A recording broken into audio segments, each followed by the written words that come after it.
Ao criar os mutirões carcerários, há um ano, a ideia do Conselho Nacional de Justiça era desafogar o sistema prisional. Por isso, foram concedidos benefícios de liberdade e progressão de regime. O trabalho é considerado importante, estratégico, mas os resultados não são tão considerados assim satisfatórios, pelo menos por enquanto. Veja por quê na reportagem. Os presídios do estado continuam superlotados. São mais de 9 mil presos, mas a capacidade não chega a 6 mil vagas. No final do ano passado, depois de 3 meses de trabalho, os mutirões conseguiram reduzir em torno de 12% a população carcerária. Foram concedidos 1.302 benefícios de liberdade no estado e outros 1.794 presos tiveram progressão de regime. Logo depois disso, foi criado um grupo de monitoramento dos mutirões para avaliar os resultados. Com a demanda de novos mandados de prisão e reincidência em crimes, a quantidade de presos voltou a crescer em todo o estado e hoje já alcança os números anteriores ao mutirão. O mutirão é insuficiente e o direito penal é insuficiente. É preciso que o Estado, é preciso que o poder público se engaje no sentido de promover a reinserção social desses presos. Não há uma política de ressocialização capaz de evitar o reingresso. Não se tem essa preocupação. O levantamento dos juízes constatou ainda que faltam pelo menos 5 mil vagas no sistema carcerário para dar conta da demanda de presos. Sem espaço suficiente, muitos acabam ficando em celas de delegacias, sem condições adequadas até serem ou não condenados pela Justiça. Para o juiz da Corregedoria Geral do Estado, acabar com a superlotação nas unidades prisionais e a defasagem de vagas no sistema carcerário requer muito além de mutirões. Segundo ele, é preciso haver mudança na elaboração e também na execução das leis. As nossas leis penais já são, além de serem defasadas e antiquadas, elas são extremamente rigorosas. O problema maior está na execução da pena, que hoje no Brasil se limita a segregar aquele que comete um crime, sem se preocupar adequadamente com sua reinserção na sociedade. Não adianta nós nos preocuparmos com o punguista, com o batedor de carteira, enquanto se vislumbrar a ocorrência de lesões aos cofres públicos que passam ao largo da aplicação da lei penal. O trabalho dos mutirões foi retomado este ano nos municípios de Amambai, Aquidauana, Cacilândia, Bataguaçu, Jardim e Rio Brilhante. Até o final do ano vai passar por mais 8 municípios. Em Corumbá é o primeiro, começa no dia 20 deste mês.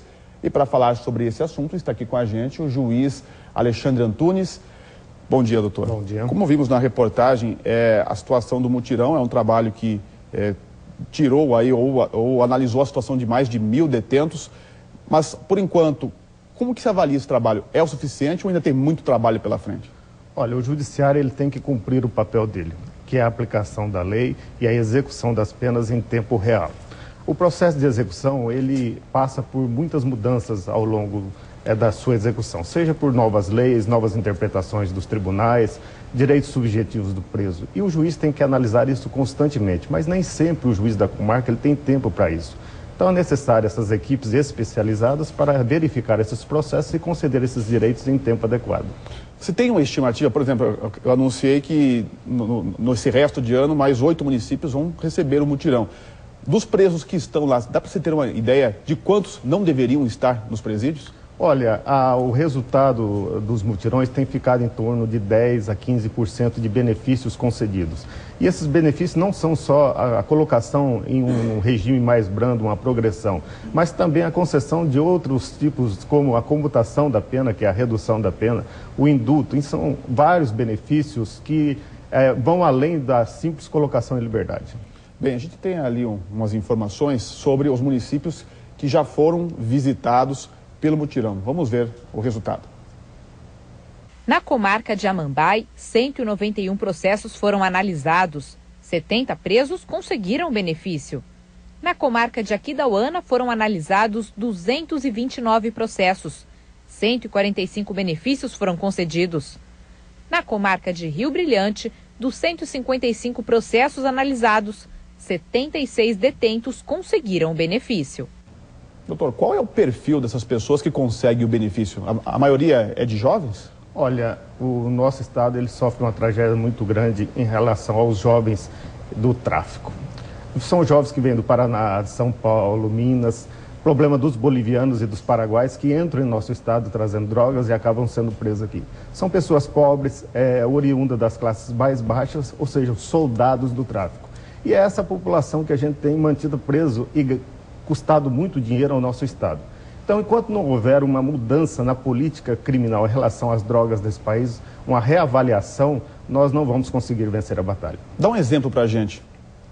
Olha, a mão de obra na Bolívia para o tráfico é muito barata. Os bolivianos conseguem que eles venham ao Brasil trazendo drogas. São apanhados na fronteira e passam aqui 4 anos nos nossos presídios até cumprir a pena e serem extraditados. Isso tem um custo para o Estado muito grande.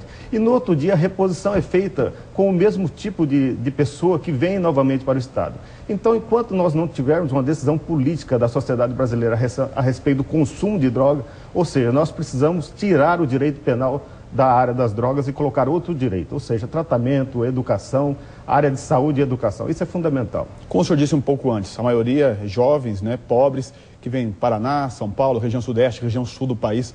Existe já essa discussão há muito tempo de enviar esses presos para os estados de origem. Que pé que está essa negociação? Olha, o Estado e o Conselho Nacional de Justiça, a Secretaria de Justiça, têm feito um esforço de levar esses jovens para perto de suas famílias. Mas isso não resolve, porque ele sai do presídio do Mato Grosso do Sul e vai para o presídio de origem.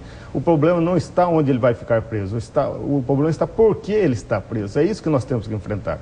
Mas isso não amenizaria, de certa forma, a questão estrutural de falta de espaço?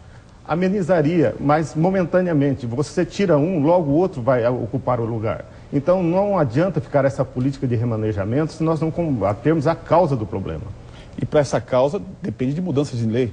A sociedade brasileira vai ter que enfrentar essa discussão a respeito da descriminalização do uso das drogas paulatinamente. Já existe um movimento nesse sentido? Já existe um movimento nesse sentido, liderado pelo ex-presidente da República, Fernando Henrique Cardoso, com a Comissão Interamericana nesse sentido.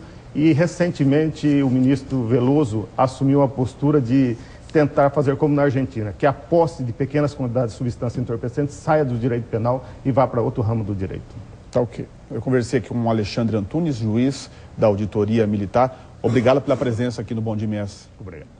Bom dia.